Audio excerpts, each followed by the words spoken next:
Coming up tonight on SLU News 22. Volcano eruption in Japan. A Jimmy John's robbery. A haunted lamp mansion. And Canadian professors finally find out who is smarter, boys or girls. Plus national news and weather, live from the Busch Student Center. This is SLU News 22.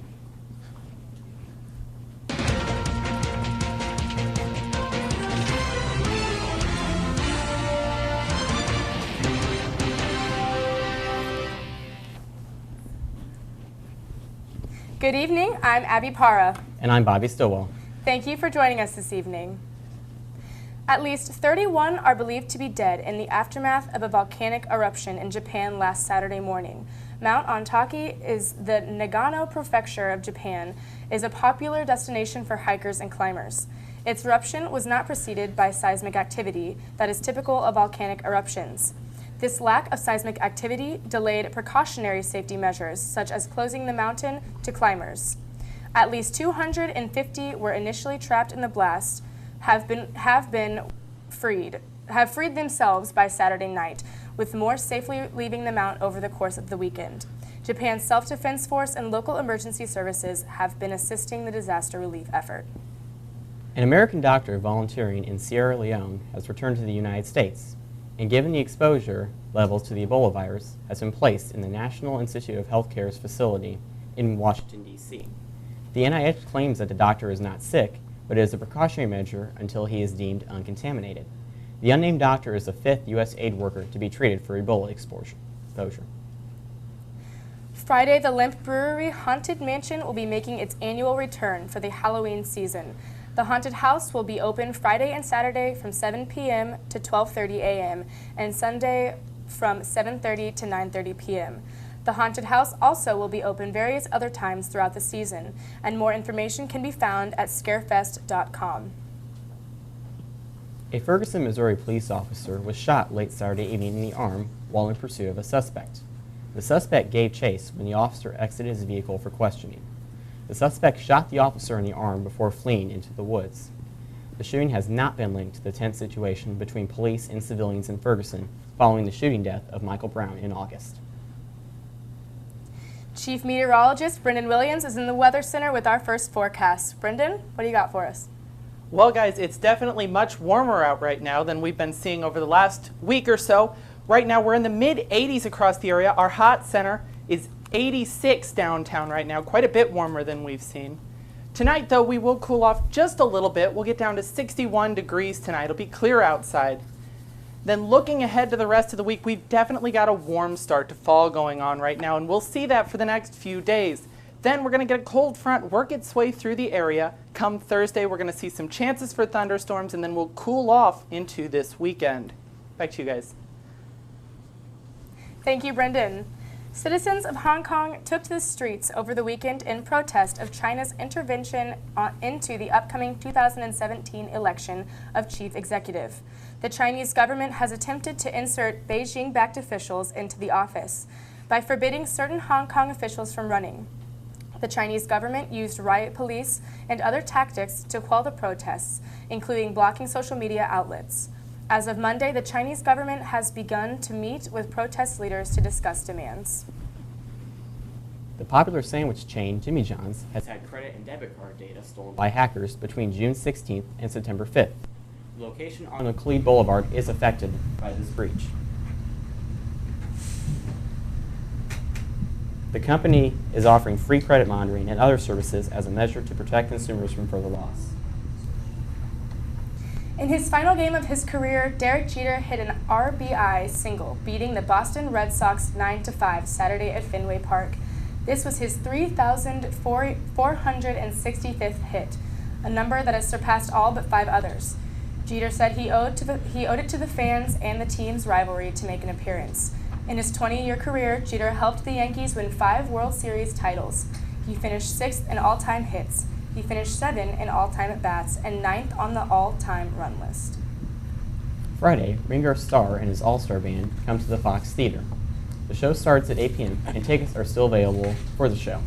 Tickets can be purchased online at fabulousfox.com or at the Fox Theater box office.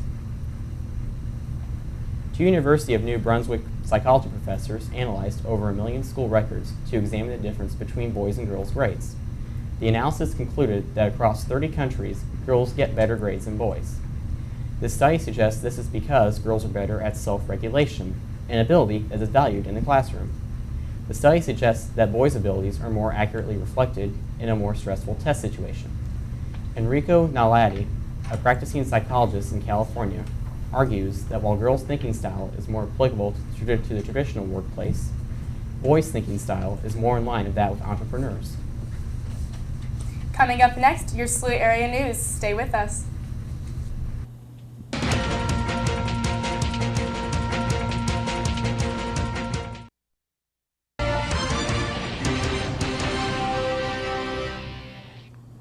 In honor of Parents' Weekend last week, SLU-TV field correspondent Abby Parra took to the streets to ask students and their parents what they miss most about each other.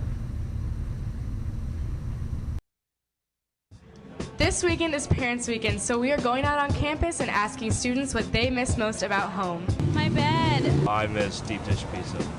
Well, I'm born and raised St. Louis, so I get to see my family all the time and don't really miss anything. The thing I miss most about Canada is the outside and the bacon. It's not like American bacon. My dog and my mom's cooking. Mexican food. I miss her going places with me and just having fun with her. The whole city and the food. I'm from Afghanistan, and the most I miss about home is obviously my family, my mom. Yeah, I miss them a lot. I'm from Austin, Texas, and Austin, Texas is known to be the live music capital of the world. So I miss, I guess, all the concerts I get to go to throughout the year. So Breakfast tacos. I miss my mom's home-cooked food because campus food kind of sucks. It's on YouTube. Our top story tonight, all students are welcome to attend the inauguration of events for Dr. Fred Postello, the 33rd president of St. Louis University, this week. The events will start on Thursday with an all-university mass at 3 p.m. in St. Francis Xavier College Church, which will be followed by a reception after mass in the Grand Ballroom of College Church. The inauguration ceremony will be at 9 a.m. in Chaffetz Arena and will be followed by a reception outdoors near Chaffetz Arena. SGA is seeking seniors and or non-returning students to apply for the election commissioner position. This position provides the opportunity to oversee the SGA general election process. The position is held from November through late February. If you are interested, or if you would like to nominate a student for this great opportunity, please email the Vice President of Internal Affairs, Drew Wozniowski, at sga.internal@slu.edu by 5 p.m. on Wednesday, October 22nd. Student Activities Board announced last week that Iconopop will be performing at Chaffetz Arena on Thursday, October 23rd. Tickets are free for all SLU undergraduate students. For a list of ticket distribution dates, times, and locations, please visit the SLU Student Activities Board events page. Those who do not qualify for a free ticket can purchase one on the Ticketmaster website. The Student Government Association announced the opportunity for students interested in SGA to partake in the SGA Shadow Program. It is a unique program to provide students the opportunity to partake in weekly Senate meetings for either a 1 or 2 month span during this academic year. Students will shadow a senator or senator during this time while asking questions, learning additional information about SGA, and voicing their opinion in Senate meetings. There are no requirements, prerequisites, or applications to partake in this program. If you are interested in joining the SGA Shadow Program, please contact the SGA Vice President of Internal Affairs, Drew Wozniowski, at sga.internal@slu.edu. The Department of Sociology and Anthropology will be hosting a presentation on recent research into the well-being of older immigrants in the St. Louis region. Followed by a discussion, the event will take place Tuesday from 1:30 to 3:30 p.m. Light refreshments will be provided. Join over 3,700 SLU students, faculty, staff, alumni, parents, and administration for the annual Make a Difference Day on Saturday, October 25th. The day will begin at 9:30 a.m. in the soccer stadium. Groups of volunteers will then be dispersed to local nonprofits, schools, neighborhoods, and homes for a day of giving back. Lunch, water, a t-shirt, and gloves will be provided. Sign up as a group with your residence hall floor, department, student organization, or register individually. Registration is open now through Friday, October 10th. Saturday, October 4th, Habitat for Humanity will be hosting Cardboard City on the Laclede Compton Field by Shavitz Arena and the baseball fields. Bring your friends and build a cardboard house, then spend the night to simulate homelessness. You can register for this event in the BSC all this week. It is $5 if you pre-register or $7 the day of. Guests will enjoy Chedru's, Fitz root beer, and pizza. The builder of the award-winning house will also win a prize. Check-in is from 5 to 6:30 p.m. Coming up next, your work week forecast. Stay tuned.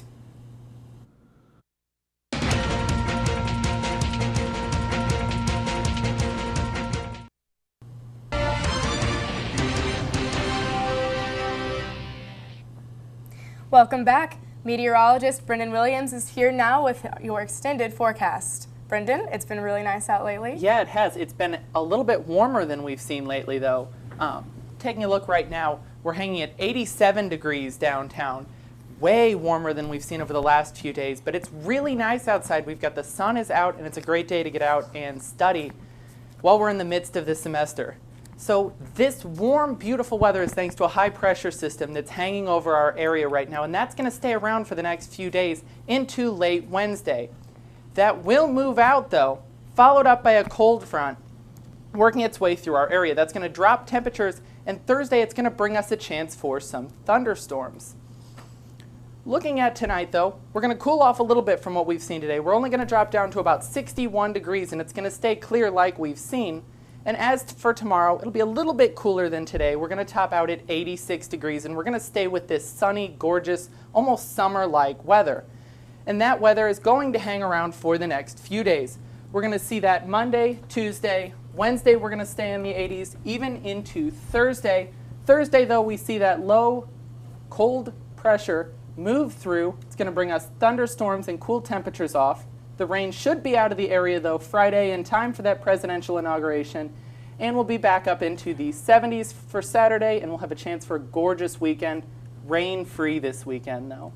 So the big day to watch out for is Thursday. You'll want to keep your umbrella handy. So we've got some chances of thunderstorms and showers in the area. Very good. Thank you, Brendan. Up next, a look into the world of sports and entertainment.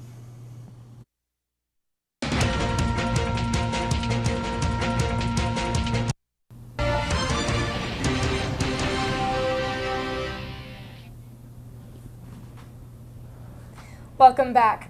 Next up on our show, we have a very special guest here with us today. From SLU's very own theater department, we have Miss Sarah Griffith. Hi, and how's she it going? will be talking to us today about the new show coming out, Bus Stop.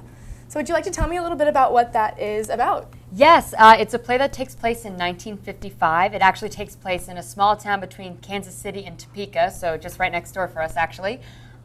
There's a bus traveling cross country with a bunch of different crazy characters, including some cowboys, kind of naughty professor, a showgirl, and they get stuck at a diner overnight when a huge Midwest snowstorm blows through, and hilarity ensues. Oh, wow, that sounds very exciting. I'm Yes. from Kansas City, so I'm excellent. going to Yeah, have right to up go your see alley. that. Yeah, so who is your character? You listed a couple. Yes, I play Grace Hoylard. She is the owner of the diner, and she's the one who's kind of overseeing the madness that is happening before her. She's a sassy and saucy kind of older woman who definitely knows what she wants, and she's going to get it.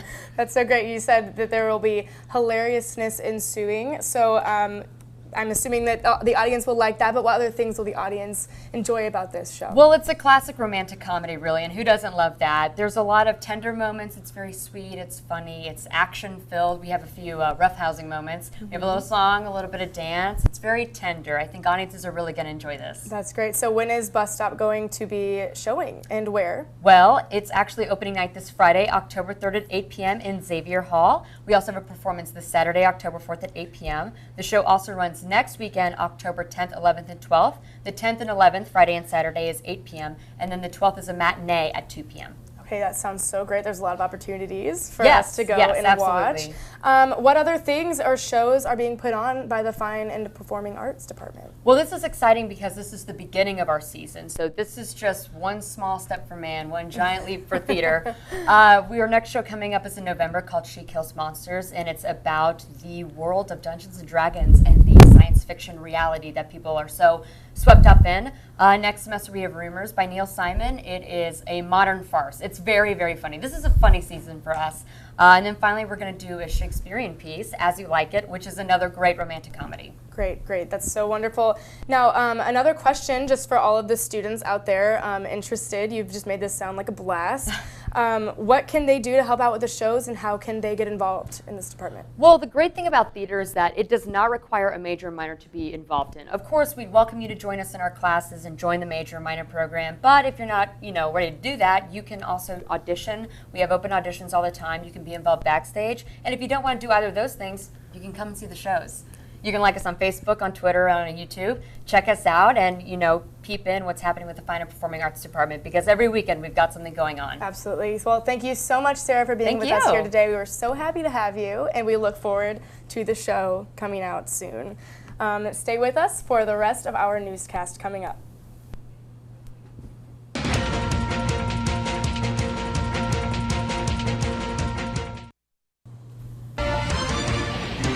Welcome back. In volleyball, the Billikens dropped the first set but rallied back to defeat the defending conference champion Duquesne in 5 sets. The Billikens are now 12-14 and are 2-0 in conference play, while Duquesne is now 6-8 and winless in conference play. Next up for the Billikens is a pair of conference matches at home against the 7-7 VCU on Friday, October 4th, and conference newcomer Davidson, who are 13-4 on Saturday, October 5th. Despite an early deficit, the women's Billiken field hockey team fought back to defeat Ball State 4-3. Senior midfielder Lisa Smith scored the game-winning goal, and junior goalkeeper Tori Westhead made a defensive play to seal the Billikens' win. The Billikens rise to 2-8 on the year. Next up for the Billikens, they play Davidson on Saturday, October 4th, and Mid-American Conference Kent State on Saturday, October 5th. Your St. Louis Cardinals have advanced to postseason play for the 11th time since 2000. The Cardinals prepare to take on the Los Angeles Dodgers in postseason play after defeating the Dodgers in 6 games last October. Game 1's probables are Adam Wainwright for the Cardinals and Clayton Kershaw for the Dodgers. The game will be played at Dodger Stadium in Los Angeles on Friday, October 3rd. The series will return to St. Louis on Monday, October 6th. This game will be a pitching duel, as Wainwright is tied for first in the MLB for shutouts with 3. The Dodgers' Clayton Kershaw leads the MLB with the lowest ERA with 1.77. So Brendan, how about that weather this week? We've got a really warm week, considering last week we officially started fall, so we're kind of back to like a summer-like pattern for the first few days. We've got 86 tomorrow, 86 on Wednesday, and Thursday's when we're going to get that cold front move through. So we've got some showers Thursday, keep that umbrella handy, and then clear for the weekend and kind of a cool off for the weekend at least. Yeah, I'm not quite ready for the nice weather to be gone. I am really happy with fall right now.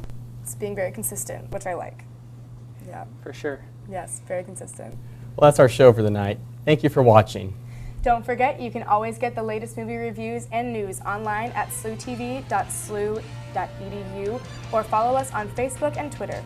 We will be back here next week at 6 p.m.